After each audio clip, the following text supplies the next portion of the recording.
చెందకు భక్తుడా ఈ మాయలోక ఛాయను చూచినప్పుడు భయము చెందకు భక్తుడా ఈ మాయలోక ఛాయను చూచినప్పుడు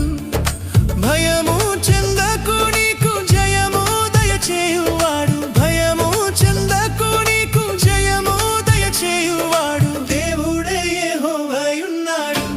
నీ సాయమునకు దేవుడే యేసన్నయున్నాడు దేవుడే యెహోవాయున్నాడు నీ సాయమునకు దేవుడే యేసన్నయున్నాడు